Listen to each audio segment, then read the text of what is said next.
Estes áudios se baseiam em um curso sobre um antigo texto hindu realizado em uma universidade budista por um judeu que tem um grande amor por Cristo e por Maomé. Apenas por isso, vocês já podem imaginar que mistura. Quando digo que é sobre um antigo texto hindu, não quero confundi-los. Não é, na verdade, um livro sobre o Bhagavad Gita. Não é uma análise do Gita ou um comentário sobre o Gita, ou algo semelhante. É uma série de reflexões sobre os grandes temas do Gita. Temas que falam sobre os vários yogas ou caminhos para se entrar em união com Deus. É uma tentativa de observar como esses yogas podem ser relevantes para as nossas vidas, agora e nesta era. A parte budista da equação, Naropa, é uma instituição fundada por Trungpa Rinpoche, tulku de uma linhagem budista tibetana. A Universidade de Naropa é uma instituição voltada tanto para o desenvolvimento de um intelecto quanto para a sua linhagem budista, tanto para a cultura quanto para a tradição. Isso se apresentou a mim como uma série de desafios interessantes, porque meu curso sobre o Gita era principalmente voltado para os assuntos do coração, com os aspectos devocionais da vida e do Karma Yoga. O meu curso não era para o homem pensante. Devo enfatizar que não sou anti-intelectual. Acredito que o intelecto é um belo instrumento que pode ser usado de modo muito produtivo, quando não se está ligado à ideia de que pensar é tudo. Mas estamos descobrindo um tipo de doença aqui no Ocidente, a doença de pensar demais, que faz com que coloquemos o conhecimento intelectual à frente da sabedoria dos nossos corações e dos nossos corpos. Estamos começando a aprender a nos acalmar um pouco mais e a ficar mais próximos uns dos outros, o que significa que as pessoas que tentam adotar o intelecto, como o yoga, estão lidando com fogo. Eu as respeito, mas não é o meu caminho principal. Além de me sentir intelectualmente um pouco deslocado, tinha outros receios quanto a meus planos para o curso. Conversando com Swami Muktananda, um belo homem santo da Índia, pouco antes de ir para Naropa ministrar aquele workshop, expressei a ele o quanto me julgava presunçoso por tentar ensinar sobre o Gita. O que eu poderia dizer sobre ele? Provavelmente, a maioria das pessoas na Índia sabe mais sobre o assunto do que eu. Na Índia, muitas pessoas do povo são, na verdade, grandes estudiosos que fizeram pesquisas extensas sobre o Gita. Com frequência, quando estive lá, participei de prolongadas discussões filosóficas sobre o Gita com um inspetor de trem ou um varredor de rua. Pessoas que, a cada dia, após terminarem o trabalho com o qual ganham a vida, seja ele de que tipo for, iniciam seu trabalho mais importante, que é estudar livros espirituais como o Gita ou o Ramayana. Por isso, eu estava dizendo a Swami Muktananda que me considerava um tanto presunçoso ao imaginar que tinha algo a ensinar sobre o Gita. E como resposta, ele me contou a seguinte história. Krishna, em um estágio da sua encarnação como avatar, era um jovem belo, algo que você precisa saber para compreender a sua história. Havia um grande estudioso do Gita, um homem já de idade, Estava tão absorto no estudo que parara de executar todo o seu trabalho. Ele não fazia nada além de ler o livro durante dias inteiros. Logo, ele e sua esposa ficaram sem comida. A esposa foi muito dura com ele, dizendo: "Você tem a obrigação de sair e trazer comida para dentro de casa, para a sua família." Ela continuou a pressioná-lo, tornando sua vida bem difícil. Mas ele se retirava na floresta, onde estudava o guitar todos os dias. Um dia, enquanto estava sentado na floresta estudando, o homem chegou a uma frase no livro na qual Krishna dizia: "Se você oferecer toda a sua devoção para mim, não precisará se preocupar com mais nada no mundo. Tudo estará providenciado." E o homem pensou: "Bem, não é uma frase muito apropriada? Quero dizer, aqui estou eu, totalmente devotado ao guitar, a Krishna, mas a minha esposa não tem comida e está zangada comigo. Aqui diz que se eu for devotado ao guitar, tudo estará providenciado. Por que tudo não está sendo providenciado? Seria possível que algo estivesse errado no guitar?" Naquele instante, ele pegou um lápis e sublinhou aquela frase, porque não estava seguro sobre o significado dela. E naquele momento, alguém bateu na porta dos fundos da casa. A esposa foi abrir e deparou com um jovem de boa aparência que segurava sacos de arroz, lentilha e farinha. Sacos grandes, um suprimento que duraria meses. A esposa perguntou: "Quem é você? O que é isso?" E o jovem respondeu: "Isso é para a família de alguém que estuda o guitar." Quando o jovem começou a levar os sacos para dentro da casa, ela notou que a camisa dele estava aberta e que havia um ferimento do qual brotava sangue. E ela perguntou: "O que aconteceu? Quem fez isso?" E ele respondeu: "Isso foi feito por um homem que está estudando o guitar na floresta." Não disse mais nada. Descarregou os sacos de alimentos e foi embora. Quando o marido voltou para casa e viu todos aqueles sacos, perguntou à esposa o que era aquilo, e ela respondeu: "Sabe, aconteceu algo muito estranho." E falou sobre a visita do jovem, acrescentando: "Quando olhei para ele, vi que havia sangue saindo de um ferimento em seu peito. Quando perguntei o que acontecera, ele disse que fora feito por um homem que estava estudando o guitar na floresta." Nesse ponto, Swami Muktananda me disse que o homem compreendeu o que acontecera e desmaiou. Compreendeu que, ao sublinhar a frase, pelo seu sentimento de dúvida, tinha ferido o corpo de Krishna. Swami Muktananda disse: "Veja, é preciso que você compreenda. O Gita não é um livro sobre Krishna. O Gita é Krishna." E depois acrescentou: "Não precisa se preocupar sobre ensinar o Gita. Isso não é um problema seu. O Gita se ensina por si só. Krishna o fará apesar de você." Dessa forma, fui salvo de uma situação embaraçosa por Swami Muktananda. Uma razão importante pela qual concordei em lecionar em Naropa naquele verão foi porque queria homenagear o seu fundador, Shogyan Trungpa Rinpoche, e a linhagem que ele representava. Quando nós, no Ocidente, começamos a voltar nossa atenção para a conscientização e o espírito, descobrimos que houve tradições que se preocuparam com essas questões por um longo tempo. Trungpa representava uma dessas tradições ou linhagens extremamente puras.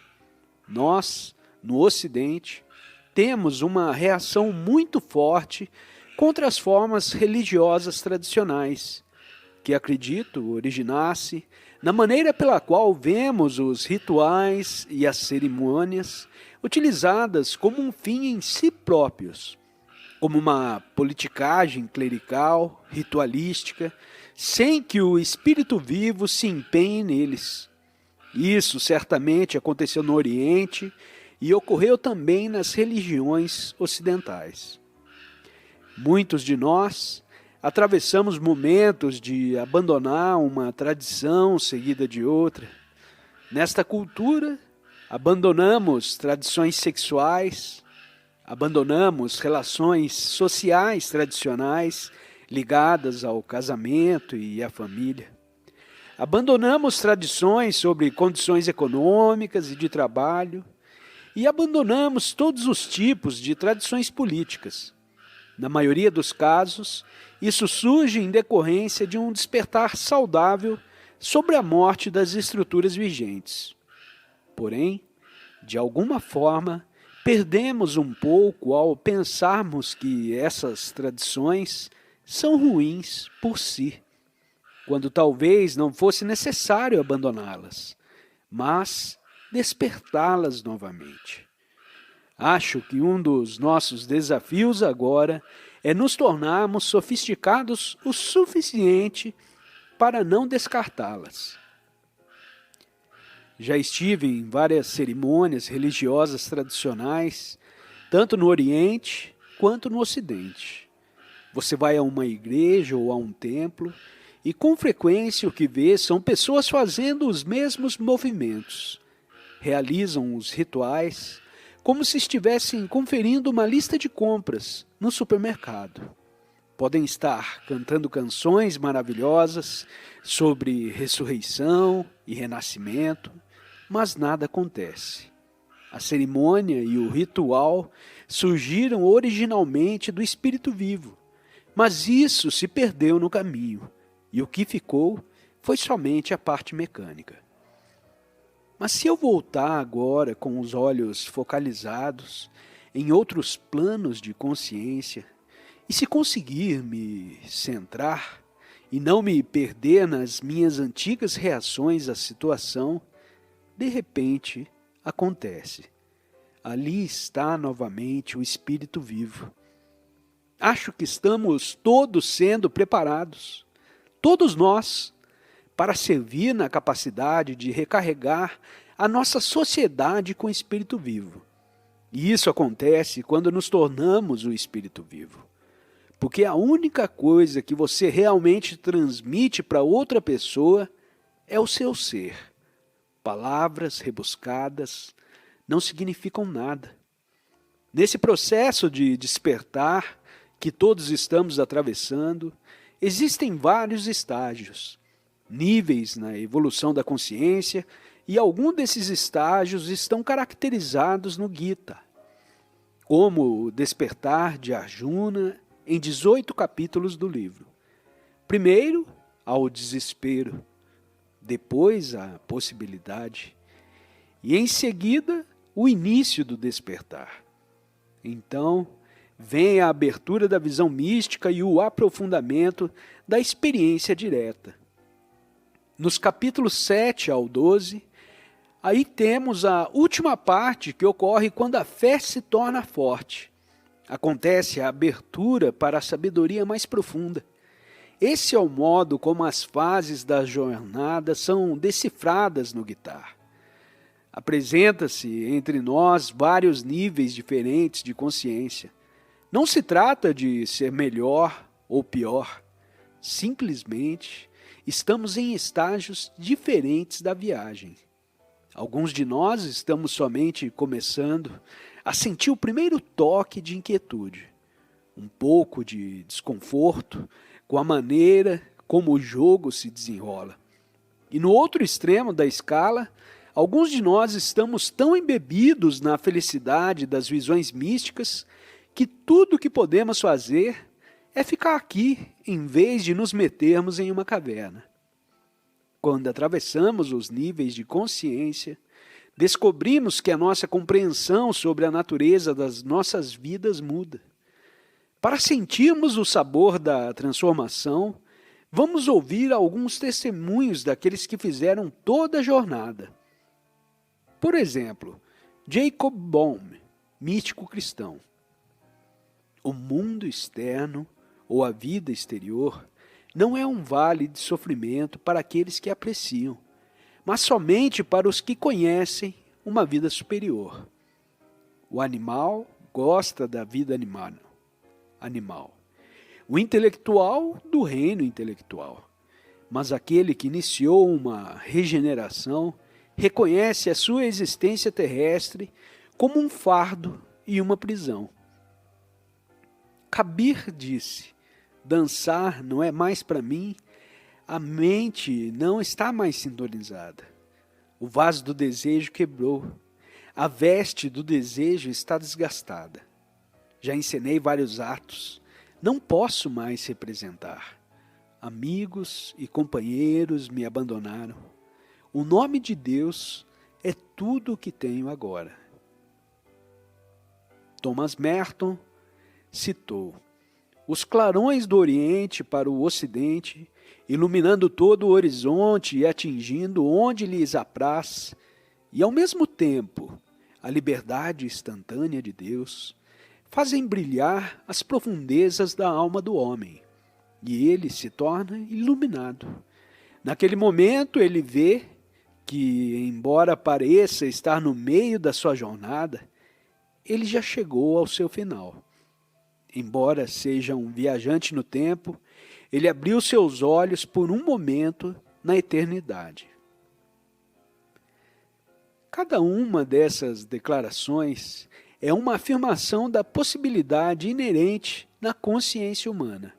E enquanto algumas puderem ser ditas de uma maneira que nos é difícil ouvir agora, talvez durante o curso de exploração do guitar comecemos a ter uma nova perspectiva das coisas. Poderemos notar que a nossa primeira identificação não é mais com o plano da realidade com o qual iniciamos. Entender que já somos participantes em outro reino, ou outro plano de consciência que se tornou mais real para nós do que aquele que deixamos para trás. Esse novo reino também se tornará uma ilusão, mas isso acontecerá no devido tempo.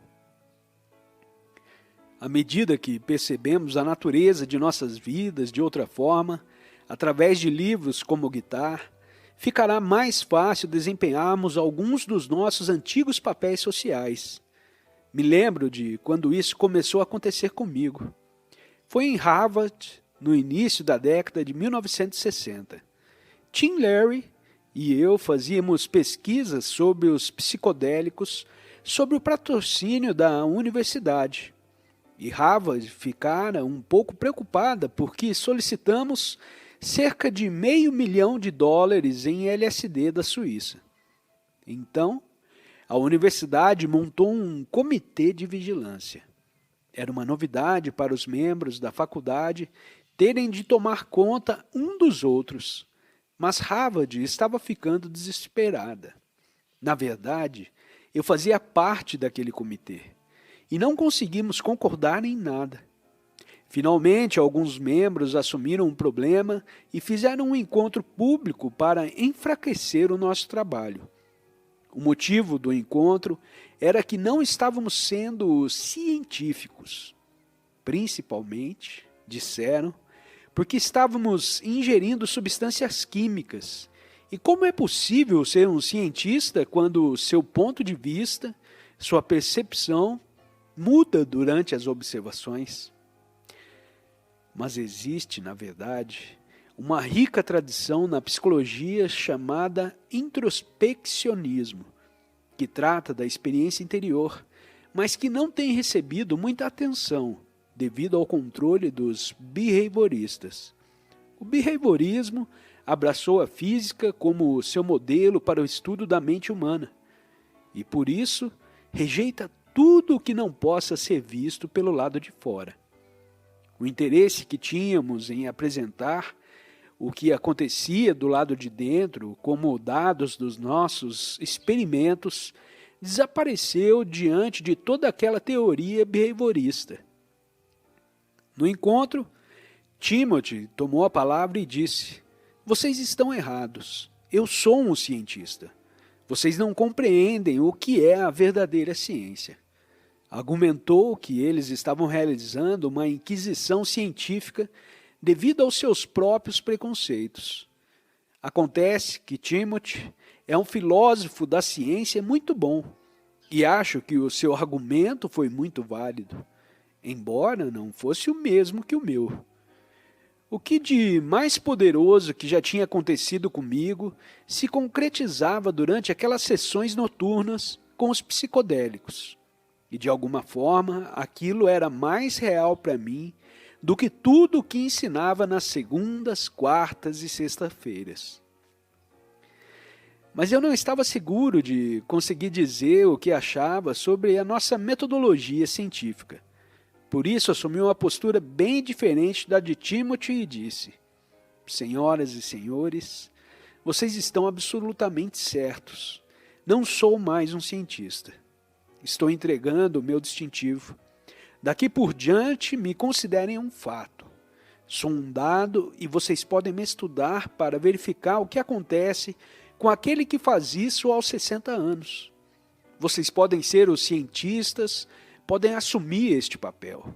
Eu realmente não o quero mais. Por que eu não o queria? Porque descobri que era um processo laborioso.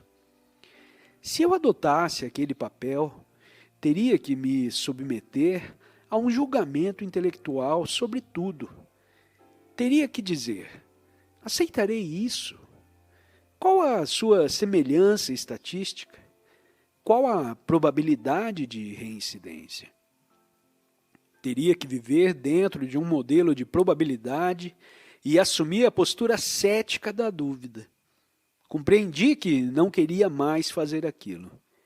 Queria estar no lugar onde, mais tarde, quando estivesse em uma aldeia na Índia e ouvisse as pessoas contando histórias de milagres que acabassem com os alarmes da dúvida em todos os meus amigos cientistas do Ocidente, eu pudesse dizer: sim, naturalmente, um grande contraste.